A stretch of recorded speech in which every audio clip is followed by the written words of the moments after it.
Saudamos toda a igreja em nome do Senhor Jesus. Amém.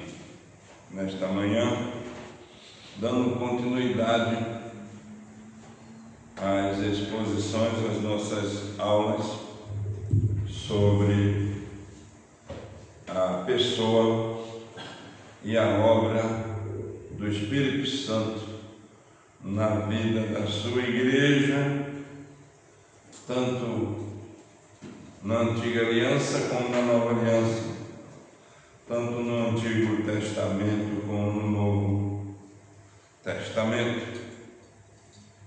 Nós vamos abrir a palavra do Senhor em 3 textos bem conhecidos. Vamos abrir a palavra do Senhor no livro de Gênesis, capítulo 1, versículo 2. Gênesis, capítulo 1, versículo 2. Iremos ler o 1 e o 2. No princípio criou Deus os céus e a terra. E a terra era sem forma e vazia. E havia trevas sobre a face do abismo, e o Espírito de Deus se movia sobre a face das águas. Referindo-se ao Espírito Santo de Deus, que se movimentava na obra da criação. O salmista também se refere ao Senhor. E no livro de Números nós também encontramos no escrito de Moisés, quando o Senhor Deus deu graça ao seu povo e separou 70 homens para ajudar, contribuir e fazer com que a obra dele se tornasse mais gloriosa. E o Espírito Santo do Senhor, ele habitava em Moisés para fazer a obra de Deus. E no capítulo 11 de Números, no versículo 25, nós encontramos que o Senhor desceu da nuvem e lhe falou, e tirando do Espírito que estava sobre ele, o pôs sobre aqueles 70 anciãos. E aconteceu que, quando o Espírito repousou sobre eles, profetizaram, mas depois nunca mais. Aqui nós encontramos o Senhor que colocou o Espírito Santo sobre Moisés, agora colocou o Espírito Santo sobre 70 dos anciãos de Israel. E no Salmo 51, versículo 10, nós encontramos o salmista, versículo 10 e 11, encontramos o salmista fazendo uma referência à importância de que o Espírito de Deus habite na vida do seu povo, na vida de alguém, para que alguém possa realmente conseguir ser conduzido na sua vida espiritual aqui na terra. E o capítulo 51, versículo 10 e 11 diz: Cria em mim, ó Deus, um coração puro e renova em mim um espírito reto. Não me lances fora da tua presença e não retires de mim o teu Santo Espírito. Então, nós temos 3 textos que estão relacionados à obra e à ação do Espírito Santo de Deus no Velho Testamento. Nós estamos na quinta aula do nosso estudo. E a primeira aula nós tivemos o privilégio de ver a importância da doutrina da pneumatologia, que a palavra pneumatologia significa estudo do sopro. Pneuma, sopro, logia, estudo do sopro, estudo do Espírito Santo, estudo daquele que sopra sobre as vidas, transformação, regeneração, fé, arrependimento, conversão, santificação e perseverança final. Esse Espírito nós tivemos o privilégio de ver na primeira aula. Na segunda aula nós tivemos o privilégio de estudarmos sobre a divindade do Espírito Santo, que o Espírito Santo é divino, glorioso e poderoso, que o Espírito Santo de Deus, ele é o próprio Deus, ele é Deus Espírito, que procede do Pai e procede do Filho. Na nossa terceira aula, nós tivemos o privilégio de estudar o Espírito Santo na Trindade, que o Espírito Santo é a terceira pessoa da Trindade e que ele tem a finalidade de revelar o Pai e de revelar o Filho. A quarta aula nós estudamos sobre a personalidade do Espírito Santo, que ele é uma pessoa, que ele é um ser pessoal, que ele não é uma força, que ele vem da parte de Deus Pai, da parte de Deus Filho, e que ele tem vontade, que ele opera, que ele atua, que ele transforma e que ele regenera, que é a maior de todas as suas ações, é a regeneração, ou seja, a salvação do povo de Deus, e a maior de suas funções é glorificar a Cristo. Então, o Espírito Santo existe para glorificar o Pai e glorificar o Filho, mas especificamente glorificar o Filho, e o Filho é o cabeça da igreja, e ele revela essa verdade de quem é o Filho, o que o Filho fez, porque o Filho veio ao mundo, a salvação está no Filho, a redenção está no Filho, a volta do Filho, o novo céu e a nova terra será estabelecida, e só pelo Espírito Santo de Deus é que alguém pode crer nisso. E hoje nós vamos falar sobre a obra do Espírito Santo no Velho Testamento. No Velho Testamento nós percebemos que o Espírito Santo ele começa na criação, não começa no Novo Testamento, não no dia de Pentecostes, não em outras oportunidades, mas a obra do Espírito Santo, ela começa no princípio do mundo. Quando fala de Velho Testamento, compreende a criação, o princípio do mundo, até a vinda do Senhor Jesus, quando ele veio para consumar, consagrar, consolidar, operar definitivamente, de forma visível, a obra da salvação. Olhando para esse ponto, olhando dessa perspectiva, nós percebemos o Espírito Santo atuando no Velho Testamento. E ele atua no Velho Testamento, ou na Antiga Aliança, ou na Aliança Primeira, ou na Aliança ainda não consumada.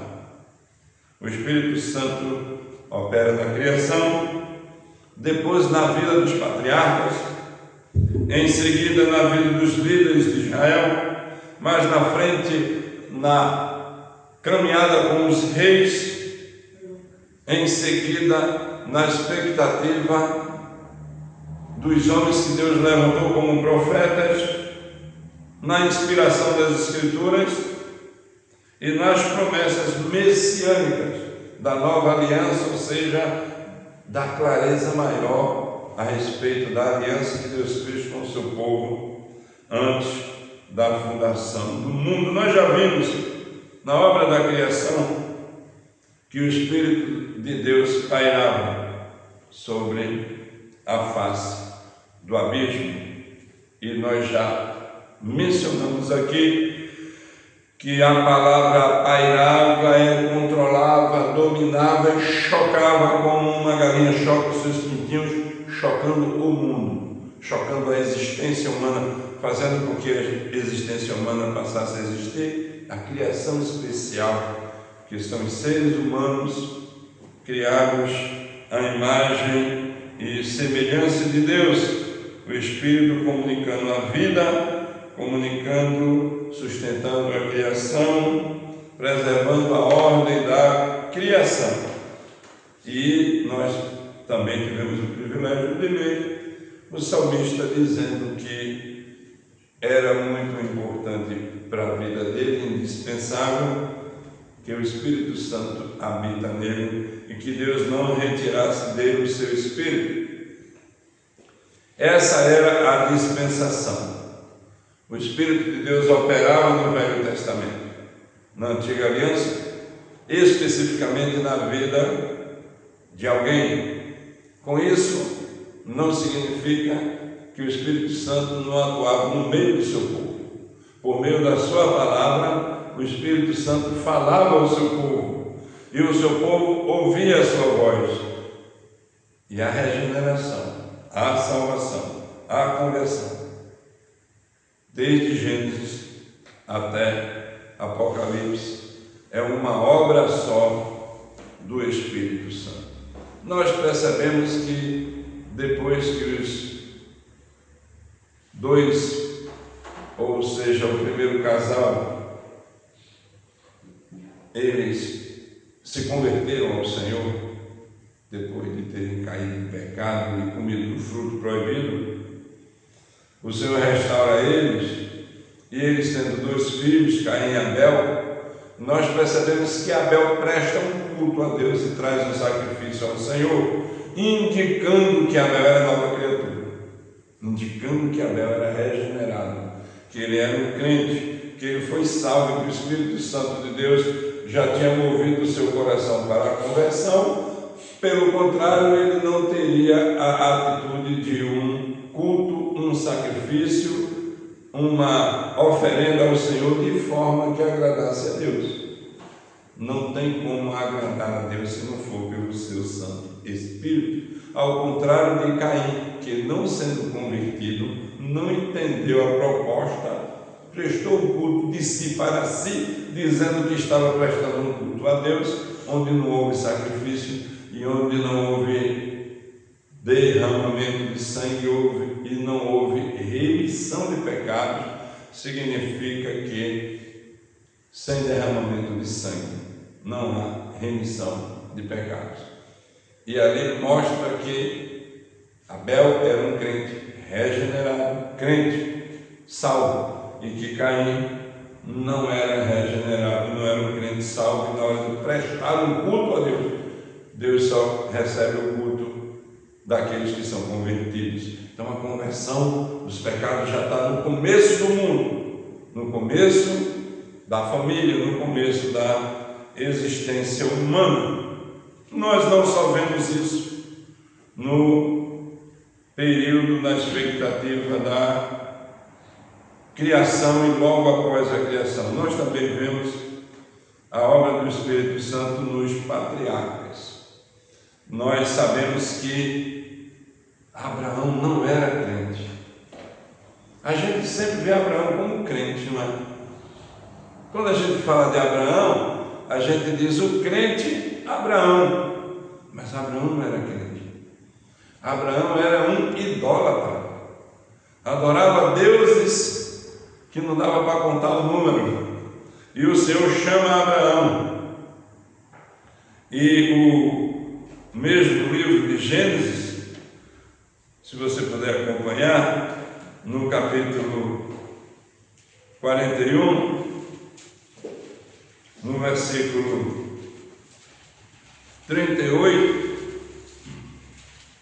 é o primeiro livro da Bíblia, não é?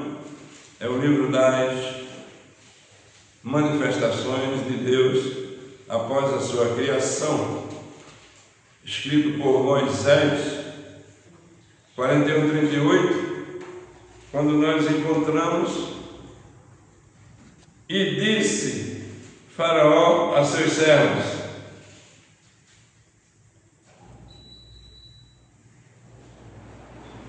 acharíamos um homem como este, a quem haja o Espírito de Deus? Nós estávamos mencionando que o Senhor chamou Abraão para segui-lo de Ur dos Caldeus, quando Abraão era ainda idólatra. Nós bem conhecemos o texto.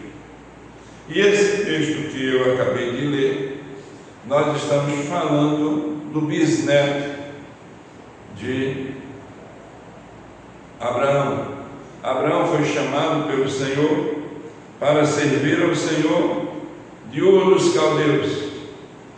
A palavra caldeus vem da palavra caldeia, que significa caldeirada, que significa confusão de deuses, muitos deuses. De Abraão nós temos o seu filho Isaque, que também era um homem crente, que aprendeu aos pés de Abraão o caminho do Senhor e que já era circuncidado com o sinal da aliança do sangue de Cristo que seria derramado na cruz, fazendo uma conexão com a circuncisão, identificando um povo com o povo de Deus pela circuncisão. Da mesma sorte Jacó, que não era crente, ou então era um crente fajuta. Conhece o crente fajuta? É o crente chuchu. Conhece o crente chuchu? É uma expressão lá no Nordeste que é usada para o crente que não é firme.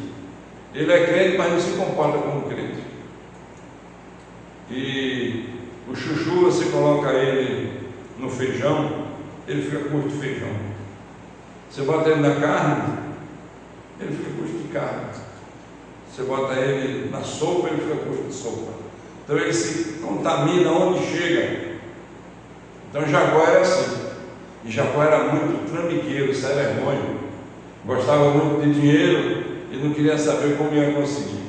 Mentiroso. E Deus teve um encontro com ele e salvou ele e deu a ele dignidade. E o filho dele, José, que foi vendido pelos irmãos, agora estando no Egito, pela testemunha de Faraó, Faraó diz que ele tem o Espírito de Deus. Faraó, que não é crente, identifica que José tem o Espírito de Deus. Então o Espírito Santo de Deus habitava no Velho Testamento, testemunhava da salvação, testemunhava da conduta, e as pessoas davam testemunho a respeito do Espírito de Deus que habitava na vida do seu povo, e especificamente na vida do seu líder. Também Moisés, como nós lemos no texto, ele tinha o Espírito de Deus, e Deus tirou do seu Espírito, do Espírito que estava nele, derramou sobre os 70 anciãos. Então, entender que o Espírito Santo operava no Velho Testamento é muito importante, para que nós saibamos que o Espírito Santo não só atuou na criação, não só atuou na conversão, não só atuou na santificação, mas na preservação do seu povo até o Senhor Jesus poder vir em carne de forma visível. Então o Espírito Santo ele operava a obra de Cristo na vida do povo de Deus no Velho Testamento, e especificamente por meio do sacrifício de animais que havia derramamento de sangue. Então o Espírito Santo estava ali administrando a salvação do povo. E nós lemos o texto,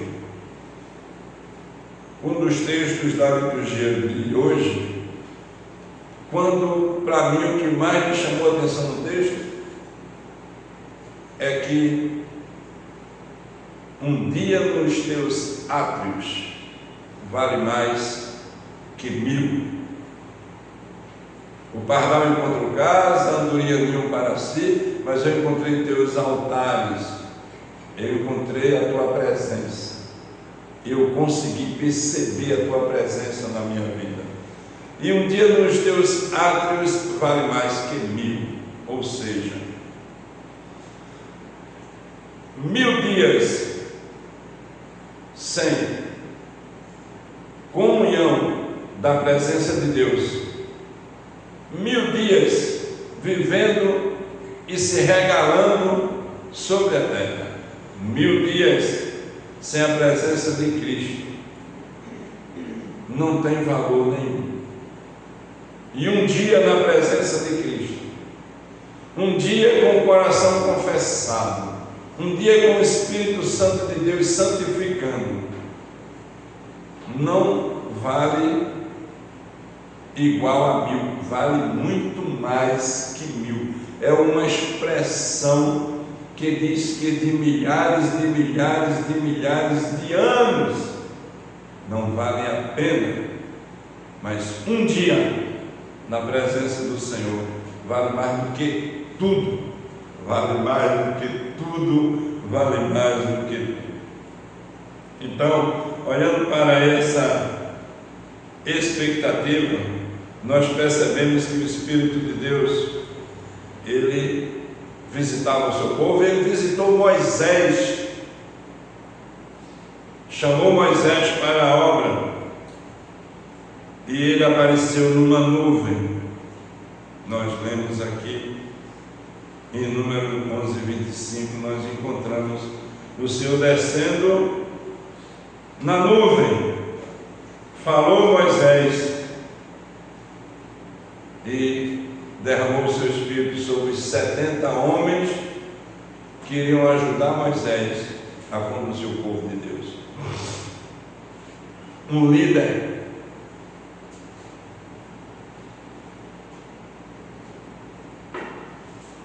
pastor não tem condição de conduzir o povo de Deus sozinho. Ele precisa de líderes fortes, que tem o Espírito de Deus. E o líder que tem o Espírito de Deus conduz junto com o pastor o rebanho, e se tornam testemunhas na cidade. E todos verão que eles têm o mesmo pensamento, o mesmo ideal, porque eles têm o mesmo Espírito que aponta para a glória de Cristo, que revela a unidade de Cristo, que revela que somos o corpo de Cristo. Agora já se referindo ao Novo Testamento com a expressão corpo de Cristo, voltando para o Velho Testamento, o povo de Deus, mesma coisa, não há diferença. Então nós encontramos a atuação do Espírito Santo no Velho Testamento, que está ligada ao desenvolvimento progressivo da história da redenção, da história da salvação, que já começa em Gênesis 3,15.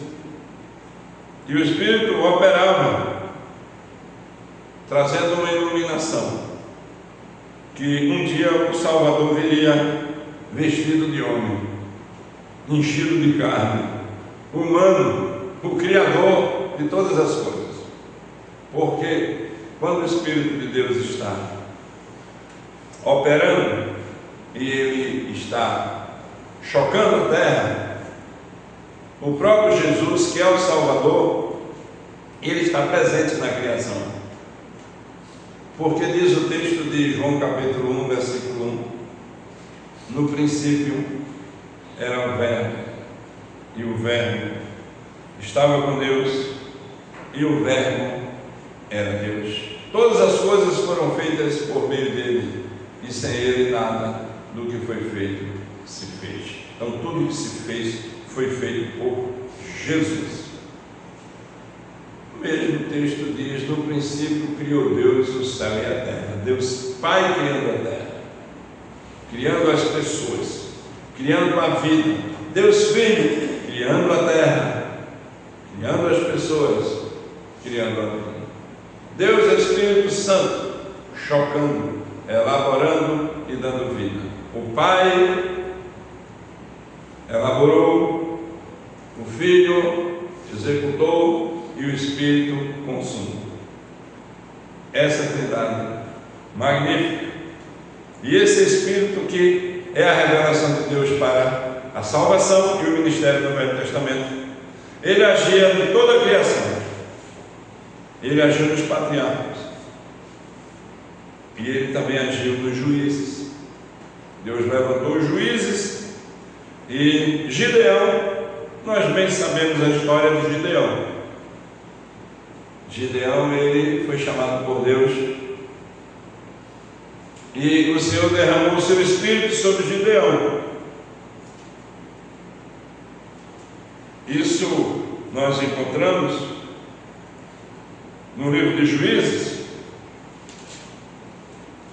Nós encontramos Gideão sendo chamado pelo Senhor. E no capítulo 6, versículo 34, nós encontramos que o Espírito de Deus foi derramado sobre Gideão. E Gideão teve dúvida. Você sabe que o Espírito de Deus pode ser derramado sobre um crente e ele ter dúvida. E qual foi a missão? Impossível. Gideão teria que destruir os medianitas e os outros povos numa batalha que era um povo incontável igual a areia do mar. E Gideão tinha quantos homens para a batalha? 30 mil. 30 mil homens não era nada para aquela batalha. Mas, meus irmãos, Gideão testou o Senhor, não é verdade?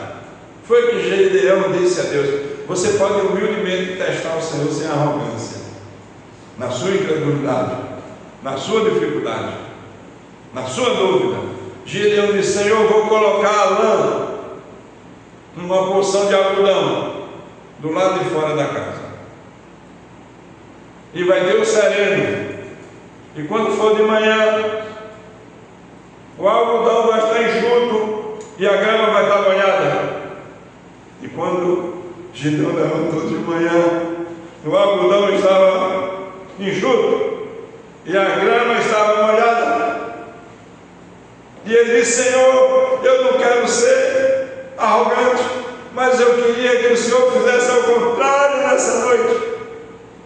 E o Senhor colocasse a grama enxuta durante a noite e a lã molhada, e quando eu acordar de manhã, eu quero que esteja a grama molhada e a lã enxuta. Mas, Senhor, eu não quero ser arrogante, eu estou na minha incredulidade. E o Senhor disse: sim, Gideão. Gideão dormiu, acordou de manhã, a grama estava molhada e a lã estava enxuta. Ele disse: esse é o verdadeiramente meu Deus, para onde ele me mandar eu vou. E ele disse: agora vai para a batalha. E ele juntou 300 mil homens e foi para a batalha. No meio do caminho ele disse: os covardes, os frouxos e aqueles que não sabem o que está fazendo, volta tudo para casa. Voltaram 20 mil, está no capítulo 6 todo de Juízes. Só ficaram 10 mil. E ele disse: com esses 10 mil nós vamos derrotar os midianitas e o restante dos homens da terra. E o Senhor disse: vai, faça outra prova. E ele fez outra prova com o povo e disse: todo mundo agora vai beber água no rio. E todo mundo foi beber água. Ele disse: aquele que se jogar no rio feito um animal, esse também não vai para a batalha. Só vai para a batalha aquele que pega a água com a mão e a espada com a outra. E tinha apenas 300 homens. E ele disse: agora volta 9.700, só fica 300, porque a batalha é do Senhor, não é nossa. E aconteceu assim. Gideão foi para a batalha, venceu a batalha, e vocês bem sabem o que foi que aconteceu, e que todos foram derribados. E todos disseram que o Deus de Gideão é o Deus que julga de forma correta, santa, reta, poderosa e gloriosa. Esse é o nosso Deus.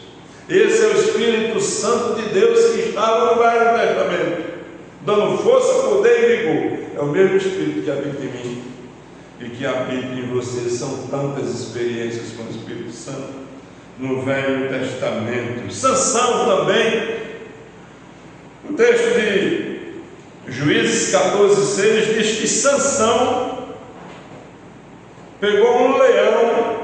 Ainda tem gente que tem medo de onça. Na verdade, aqui em Miranda, aqui no Pantanal, Sansão, ele abriu a boca de um leão, quebrou a sua boca, seus dentes, seu maxilar, como alguém que estava pegando um gatinho. O Espírito de Deus se apossou de Sansão e deu a força a ele. Deus está dizendo, meus irmãos, que ele tem a força maior do que Sansão, que ele tem um exército maior do que todos os exércitos, que ele é mais poderoso do que todos os poderosos, que ele é mais reto do que todos os retos pela vida de José, que ele é mais glorioso e salvador do que todos que possam existir. Não existia um salvador na vida de Abraão. Que ele é misericordioso e amoroso na vida de Adão e Eva, e que ele ama aqueles que prestam culto, porque ele revela pelo seu Espírito aqueles que irão prestar um culto em espírito e em verdade por meio de Abel. Esse Deus maravilhoso que deu o seu Espírito no Velho Testamento é o mesmo Deus que deu o Espírito dele no Novo Testamento. Ficava parecendo que o Espírito dele não aparecia, só aparecia no Novo Testamento. E quando eu comecei a estudar, eu disse: eu vou preparar uns 4 estudos sobre o Espírito Santo. Pela graça de Deus, nós temos o privilégio de podermos estudar pelo menos 20 lições, 20 aulas, 20 exposições nesses domingos pela manhã a respeito do Espírito Santo. Vai ser muito enriquecedor para a sua vida e para a minha vida. Eu me emociono muito, fico meio filmado, às vezes fomo, às vezes fico meio eufórico. Esse Deus me pressiona e fala comigo até quando eu estou expondo a sua palavra.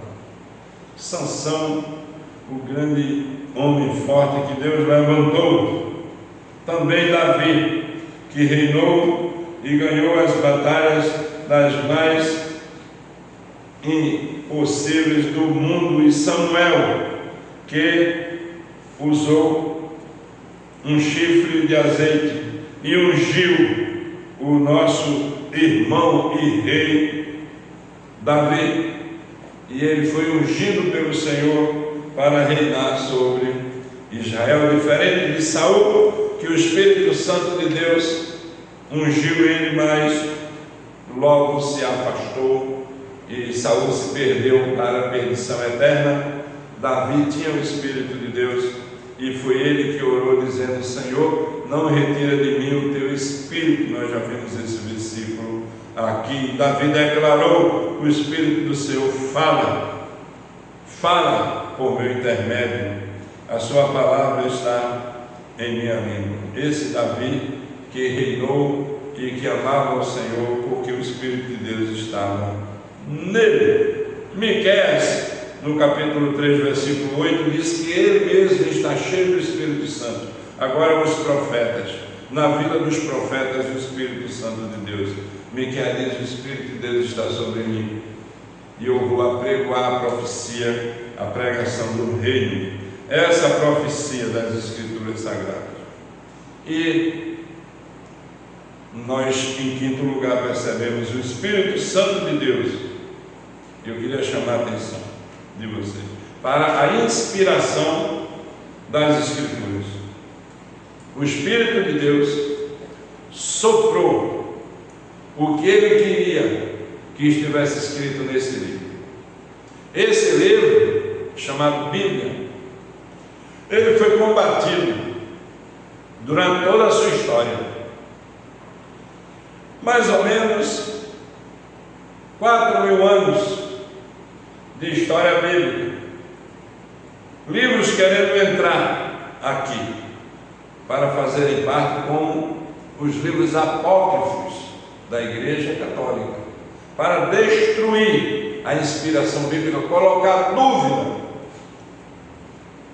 ser literal, dizendo que tem textos que não dá para interpretar literalmente, tentando abrir o liberalismo teológico doutrinário, quando a Bíblia não permitiu a entrada de outros livros. Quando homens tentaram tirar da Bíblia livros,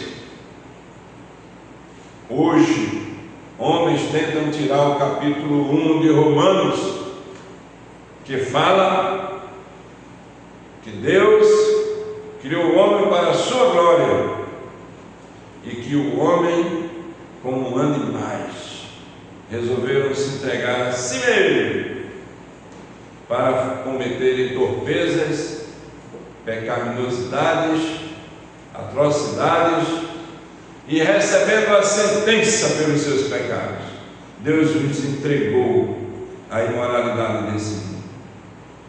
Gente que tenta tirar parte do capítulo de Apocalipse 21:8, que diz que serão lançados no lago de fogo aqueles que amam e praticam a mentira.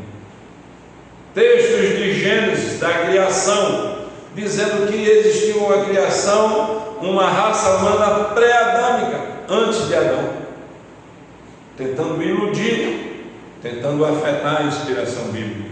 Então o Espírito Santo de Deus, ele inspirou as Escrituras, ele preservou as Escrituras, ele consolidou as Escrituras e ele fala por meio das Escrituras. O apóstolo Pedro, ele é um judeu. Pedro ainda está numa fase de fronteira, pensando como judeu, agindo como judeu, imaginando como judeu.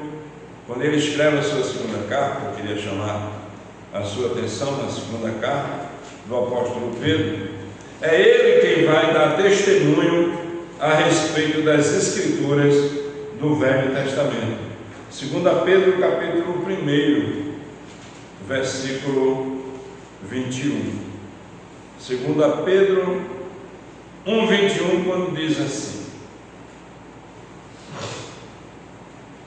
porque a profecia nunca foi produzida por vontade de homem algum, mas os homens santos de Deus falaram inspirados pelo Espírito Santo. Então o Espírito Santo de Deus inspirou os homens do Velho Testamento, e esses homens do Velho Testamento, da Antiga Aliança, que ia se consagrar na revelação de Jesus plena, eles escreveram 39 livros a respeito da história da salvação, da história do povo de Deus, da preservação do povo de Deus, da consolidação da obra redentora de Cristo, que iria culminar na cruz. E nós entendemos aqui perfeitamente a inspiração. O apóstolo Paulo, quando escreve a Timóteo, diz que toda a Escritura é inspirada por Deus. Agora, Paulo está citando o Evangelho de Marcos, Paulo está citando o Evangelho de Mateus, porque Paulo, ele é um judeu que se converte, que defende que o Velho Testamento, os 39 livros escritos, eram inspirados, e agora ele está dizendo que os outros que foram escritos depois que o Senhor Jesus veio a esse mundo e deu a vida pelos nossos pecados, também foram soprados pelo Espírito Santo. Os autores bíblicos, a Escritura do Velho Testamento, Calvino diz que os profetas do Antigo Testamento foram instrumentos do Espírito Santo na comunicação da revelação divina.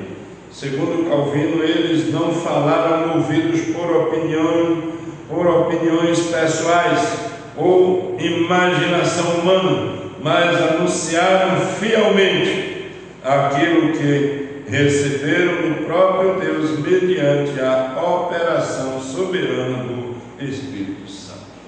João Calvino é um reformador, o maior de todos os reformadores, durante 2000 anos de história da igreja, desde o nascimento da igreja até os dias de hoje. Calvino é considerado o teólogo do Espírito Santo.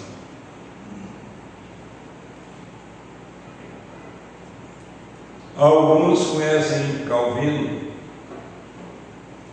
pela doutrina da predestinação, pela doutrina do livre-arbítrio, mas Calvino é conhecido em sua época como o teólogo do Espírito Santo, um homem que era cheio do Espírito Santo, um homem que pregava pelo Espírito Santo e um homem que falava da indispensabilidade da obra do Espírito Santo. E por fim, Por fim, nós temos mais 2 pontos, que o Espírito Santo traz a promessa do Messias, a promessa messiânica, a promessa de que os animais não iriam ser mais sacrificados, mas que Cristo viria para substituir todos os sacrifícios que foram feitos, que apontavam para Ele, e nele iria encerrar todos os sacrifícios humanos, ou seja, pelos humanos, sacrifício de animais. E é isso que nós aprendemos, que o Espírito de Deus conduziu o povo a essa fé, a essa crença, a essa promessa de que Jesus viria. Isaías 11, versículo 2, nós encontramos Isaías dizendo que o Espírito de Deus estava preparando o caminho, preparando a obra mais clara a respeito da salvação do pecador perdido. E essa informação que Isaías traz, o profeta levantado por Deus, guiado pelo Espírito Santo, e diz o texto que o Senhor Jesus virá, nascerá de mulher, e o texto aqui especificamente, e repousará sobre ele o Espírito do Senhor, e o Espírito de sabedoria e de entendimento, o Espírito de conselho e de fortaleza, o Espírito de conhecimento e de temor do Senhor. Esse profeta, que lá no capítulo 53 vai descrever a obra de Cristo, que ele virá, que ele habitará, que ele chamará para si discípulos, que ele será compreendido no começo, que depois ele será rejeitado e morto, e será moído pelas transgressões do seu povo, será crucificado, ressuscitará ao terceiro dia. E isso é uma explicação, uma revelação de Isaías, trazendo esse ensino a respeito do que o Espírito Santo vai fazer por meio de Cristo. Joel diz, no capítulo 2, versículo 28, que o Espírito Santo será derramado. E quando o Espírito Santo for derramado, as pessoas irão entender melhor quem é Jesus, entender claramente quem é Jesus. Mais à frente, Ezequiel fala a respeito da vinda do Messias. Essa aula eu vou colocar no grupo da igreja. Você vai poder fazer dela um estudo mais profundo, mais aprimorado, vai refletir mais sobre esses textos. Essa promessa que o Espírito Santo ele viria trazendo a salvação e a revelação de Jesus Cristo no Antigo Testamento, apontando para a nova aliança, quando Jesus viria e habitaria no meio do seu povo de forma definitiva. E esse Jesus, o nosso Jesus, ele veio. Ele estava representado nos sacrifícios, estava representado nas oferendas, ele estava representado nos holocaustos, ele estava representado nas festas, ele estava representado na festa de Pentecostes, ele estava representado na Páscoa, mas agora ele viria e habitaria no meio do seu povo, e ele realmente veio, habitou no meio do seu povo, ele está no meio de nós, e nós somos o seu povo e rebanho do seu pastoreio. Esse Espírito Santo, eu queria concluir que ele participou da nossa existência lá na criação, que ele sustentou a vida, que ele capacitou líderes, que ele fortaleceu os juízes, que ele ungiu os reis, que ele inspirou os profetas, que Ele revelou pelas Escrituras e preservou os escritos a respeito do nosso Salvador através da história. A história da salvação começa em Gênesis e encerra em Apocalipse. Toda essa história do Velho Testamento, toda essa atuação do Espírito Santo trouxe a unidade das Escrituras. Uma época onde a revelação, onde o Espírito Santo de Deus habitava no seu povo, regenerava o seu povo, convertia o seu povo. E só para ilustrar casos específicos, mas eu queria citar apenas um. É o caso de Nínive. Deus levantou o profeta Jonas. E Jonas, diferentemente de Gideão, não queria testar a Deus, queria impedir a Deus, né? Cada profeta com sua característica. Só Jesus é perfeito. E Jonas é um profeta chamado do profeta fujão, não é? É um profeta fujão. Se escreveu muita coisa sobre esse profeta. Tem um livro chamado O Sucesso do Fracasso, referindo-se a Jonas, que Jonas foi um fracassado, mas deu sucesso. Por quê? Porque Deus chamou Jonas para evangelizar Nínive, e Jonas pegou o navio para ir para onde? Ao contrário. Pegou a carona ao contrário. Eu não sei se você já viu alguém dizer: olha, tem uma carona ao contrário aí para mim. Ninguém vai querer uma carona ao contrário, vai ficar mais longe do destino. E ele pegou a carona ao contrário. E vocês bem conhecem a história de Jonas. E depois Jonas está lá procurando o navio. Tem uma música que diz: entrei pelo cano, entrei pelo cano. E Jonas realmente foi jogado no mar, e ainda um peixe foi o transporte, o navio de volta. E Jonas volta para a terra. Só que Jonas não volta para Nínive, não. E Jonas volta para o lugar onde ele pegou o navio. Ele tinha que andar aquelas léguas todinhas para poder chegar onde ele ia profetizar. E ele profetizou para os ninivitas. E o que foi que ele disse? Em quantos dias? Quantos? E Nínive será destruída. E Nínive será destruída. Arrependa-se, porque Nínive será destruída. E toda Nínive se converteu. E eu nunca vi um crente, um profeta, ficar triste com a conversão de ninguém.